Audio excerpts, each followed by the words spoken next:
Back to Calculus 1. Actually, we are still in section 2.3, limit laws, or specifically it is about different ways to evaluate a limit. And again, I want to emphasize, do consider direct substitution to find out a limit. Tables and graphs, they are not reliable, or really I'm saying they are not efficient, and sometimes or many times they won't work. Indeed, I would say, especially for the problem on the test, you really only want to consider direct substitution. And also, we covered a few cases. Direct substitution may not be possible in the beginning. The first case is we can consider factoring. Okay, so the directors of the factoring, and then certainly usually there's cancellation involved. The direct substitution can be applied. And also the other case is using conjugate. And also that will help to you consider direct substitution. And also one more case we covered, it is about, there's a complex fraction. So the way to treat a complex fraction, usually we multiply the top and the bottom by the common denominator for numerator and the denominator. So that is what I did here. Example 2.19. Okay, I don't want to repeat the entire thing. It's in the previous video. Okay. And also one more case to cover. When we evaluate a limit, we said we want to consider direct substitution. And hopefully, if we look at all the cases I covered, and basically somewhat we figured out the limit. Okay, they are always in the indeterminate form 0 over 0. And also, as I'm saying, there could be the case little different. Okay, so this is the example I took from the textbook 20, example 20. X approaching to 0, and the 1 over x, well, you look at the situation, actually x approaching to 0, 1 over x, somewhat very much complicated, because I suppose you still remember when we talk about a limit, it is really the behavior of the function around that point 0. So there could be the behavior of the function, to the left of 0 or to the right of 0. And indeed, it is exactly the case. In this case, 1 over x. To the left, 1 over x turns out to be all negative. It's approaching to negative infinity. To the right, it is approaching to positive infinity. 1 over x, it's a very weird thing. It is a very weird thing. And also, you look at the situation, x approaching to 0 for the second term, it is still a very weird situation. 5 over 0 and times 0 plus 5. Roughly, you can consider that's 5 over 0. So still it is very weird. We cannot separate these two terms and then consider limit for each. So realizing if we do separate them, still that's not very helpful.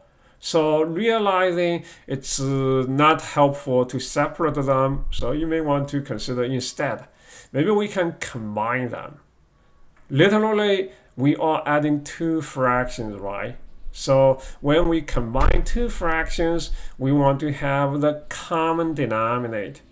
I suppose x times x minus 5, this is minus 5. Sorry for the typo here. X minus 5. So x times x minus 5 is the common denominator, and we only needed to work on 1 over x. To get the common denominator, I multiply x minus 5 to the top and the bottom. Remember the way to manipulate the fraction, you want to keep the fraction the same. You always do exactly the same thing for the numerator and the denominator. So that's what I did. That's what I did here. And now we are having the common denominator, right? X times x minus 5. This is the time we add or subtract the numerators. The first part of the numerator add by the second part of the numerator. And the minus 5 plus 5 is cancelled, right? So there's a single x left on the top. Seeing that a single x as a numerator, I hope you see another x as part of the denominator. So x is cancelled. of the cancellation, the limit we really need here, it is the limit of 1 over x minus 5. Remember, to find out the limit, we use direct substitution, right? We did some work over here because direct substitution will not work in the beginning. So after those manipulation, you give a try with direct substitution. I'm seeing no trouble with direct substitution at this moment, right? Replace x with 0, and it turned out to be the answer as negative 1/5. Indeed, which is the correct limit for this example 220.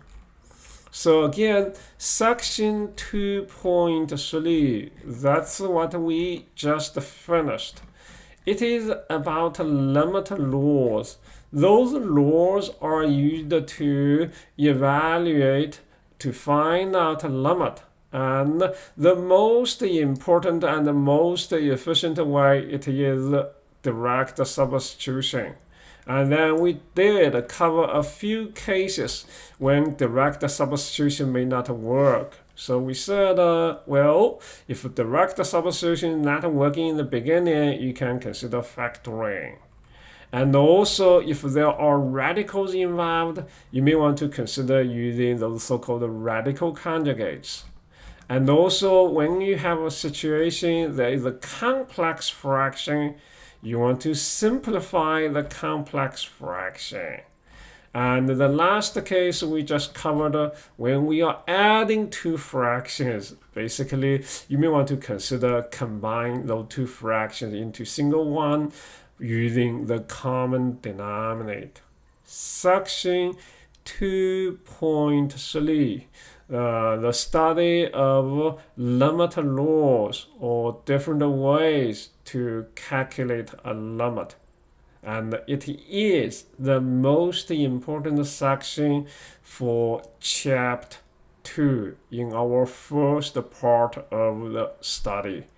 Thank you for watching. See you next time.